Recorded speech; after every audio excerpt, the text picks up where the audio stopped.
Consultores Internacionales hizo un análisis sobre la venta de Citibanamex y el futuro de la banca en nuestro país. Las primeras reflexiones sugieren que los próximos años serán retadores por la asociación entre el ciclo económico de la banca y de la economía. Sin embargo, su solidez e innovación tecnológica son pilares para transformarla hacia el Open Finance. Vamos, un modelo este último que cambiará el sector y aumentará la inclusión financiera. Justo en ese contexto es en el que se está dando este anuncio de la venta de la área de banca de consumo y empresarial de Citibanamex. ¿Cómo estás, Alejandro? Muy buenas tardes. Hablamos con Alejandro Millán, el Darío, qué presidente gusto de de saludarte y de Consultores verte. Nos da Internacionales. muchísimo gusto. Me da muchísimo gusto saludarte. Muchas felicidades. Muy Igualmente, buen año gracias, en este que Alejandro. hemos denominado el Retador Uf, 2022, ¿verdad? si 2001, 2021 fue retador, pues está complicado todavía más. Y empezamos precisamente con si de retador, si de desafíos hablamos, pues ¿no? El de la venta de Banamex, que por todos lados muestra aristas desafiantes. ¿Cómo están viendo ustedes ese proceso? Sí, la verdad es que el anuncio es un poco sorpresivo desde el punto de vista que pues, no se veía en los esquemas financieros y de negocios la venta o el anuncio que se acaba de hacer de la venta de Banamex. Sin embargo, creo que ha sido todo un proceso de dimes y diretes en términos si la venta de Banamex responde a una desconfianza en el país o no. En nuestra opinión y en consultores internacionales creemos que no es así. Creemos que es más un tema de una decisión de negocio en la cual Banamex se desinvierte, como se está desinvirtiendo de muchos países del mundo, logrando fortaleza o tratando de lograr fortaleza interna para atender nuevos mercados. Sin embargo, pues por supuesto en México tiene consecuencias importantes. Es decir, Banamex es el tercer banco que aunque era el primero, pues ha pasado a ser el tercer banco en muchos de los indicadores, pero no deja de ser un banco que, como le llaman en el sistema financiero, de importancia sistémica. Es decir, es un banco que no se puede dejar de observar porque cualquier cosa que suceda en ese banco tiene impactos importantes en el sector financiero nacional. Y por lo tanto, la desinversión que ha anunciado Citibanamex en México, pues no deja de ser de alguna manera relevante. Independientemente de sus números, creo que la desinversión tendrá algunas consecuencias en términos de quién la va a comprar.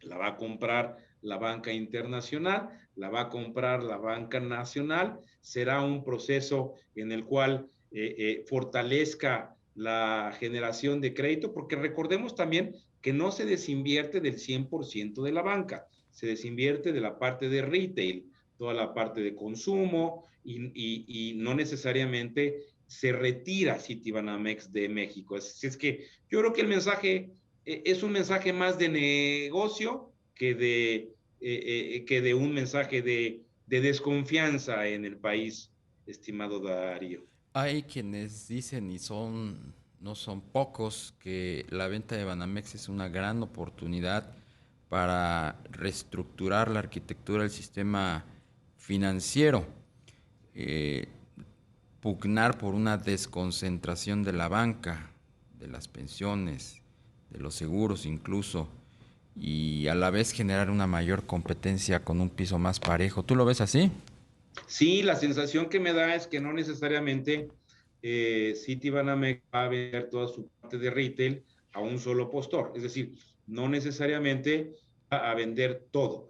Probablemente lo venda fraccionado. La parte de seguros por un lado, la parte de afuera por otro lado, la parte de banca de consumo. En algunos casos probablemente venda cartera. Es decir, creo que hay múltiples opciones en el proceso y creo que lejos de tornarlo en un proceso de inquietud, creo que deberíamos de buscar las oportunidades que de ellos se derivan en un país que hoy por hoy estamos viviendo una encrucijada porque tenemos un 2022 tremendamente retador y un futuro del sector financiero que tenemos que verlo a la luz no de lo que suceda con Citibanamex, sino de lo que suceda en los siguientes 10 o 15 años, en un futuro que a México a mí me parece siempre prometedor, pero que hoy te estamos pasando por una etapa muy retadora donde el crecimiento no está ahí, donde estamos teniendo riesgos muy importantes en materia de inflación, tipo de cambio, tasa de interés,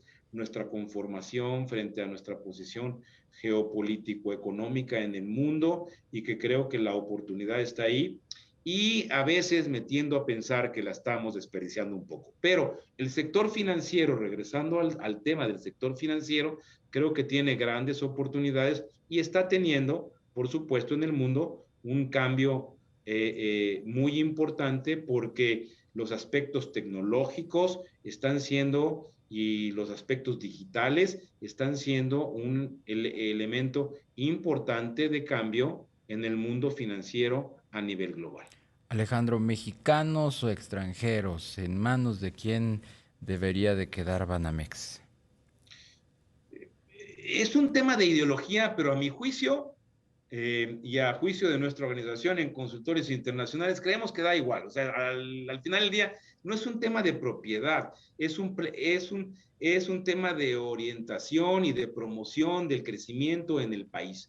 Al final del día creo que el nacionalismo puede estar mal entendido si creemos que al final del día quedara en una banca nacional, no sé, por decir algo, Banorte o Inbursa, o, al final del día, como que el problema no está ahí. El problema es que la banca y el sector financiero en México cada día tiene que ser más eficiente, tiene que buscar los elementos de tecnología que lo enfrenten y que le permitan una mayor profundización en la bancarización en México, que dicho sea de paso es bastante pobre comparado con otros países en el mundo, y que tenemos que profundizar y enraizar la bancarización en México. De otra manera, y esto se refiere con el crédito al consumo, el crédito personal, el crédito hipotecario, el crédito a las empresas. Creo que lo importante, más allá de la propiedad, está en la orientación de crecimiento y de cumplir con la vocación financiera que hoy tiene la banca y que creo que ha respetado por muchos años, creo que nunca ha renunciado hacia ella, pero que hoy enfrenta un cambio a nivel mundial en donde las fintech, donde los aspectos tecnológicos, donde los bitcoins y las criptomonedas empiezan a generar cambios en el mundo financiero mundial que creo que habrá que enfrentar. Y México, siendo una economía del tamaño de la que es, no puede ser exenta de ese tipo de procesos. ¿Qué tan disruptiva está siendo la banca digital, la nueva tendencia bancaria y cómo está incidiendo en la banca tradicional de consumo? ¿Ha dejado de ser eh, negocio esta banca de consumo a la luz pues de la irrupción de las nuevas tecnologías, de la nueva forma de explotar la banca al menudeo? Y también atendiendo pues hacia dónde vamos como país. Nuestra economía se está desacelerando, estamos viendo pues la combinación de efectos que están mermando el consumo y el poder adquisitivo de los mexicanos. ¿Ves tú que esto vaya a tener una influencia a la hora de realizar la venta de Banamex? Fíjate que yo me recuerdo como cuando estábamos en la discusión de si cuando salieran los medios escritos en la parte digital se fuera a acabar el periódico. Y la verdad es que no, yo creo que hay un tema de convivencia de ambos, tanto de la banca digital como de la banca normal, digamos tradicional, creo que van a persistir en el tiempo. Cada una tiene una función específica. Sin duda, creo que estamos en un proceso de cambio importante y sin duda en un proceso de cambio en un ambiente muy disruptivo. Nuestro país no está siendo el mejor ejemplo de crecimiento en el mundo.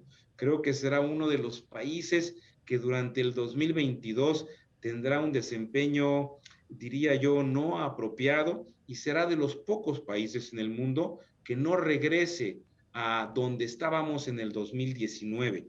Al final del día creo que no hemos tenido el desempeño que hubiéramos querido. Ya tendremos oportunidad quizás en otra ocasión de platicar del tema, pero por pronto la banca y el sector financiero sí tienen una correlación muy grande con el crecimiento del país. Y si el crecimiento del país no es un crecimiento dinámico, por supuesto que la banca en este sentido y el sector financiero no tiene un crecimiento como debería de tenerlo. Claro. Pero eso no significa que no haya oportunidades. Y en el proceso y en el futuro, creo que tanto la banca tradicional como la banca ahora llamada digital o la de la nueva tecnología, Sí. creo que tendrán una capacidad de convivir en el proceso en los siguientes años, pero creo que mi recomendación a los consumidores es hay que intentar la banca digital, es decir, parte del futuro es eso, hay que entender que la convivencia está ahí para ambos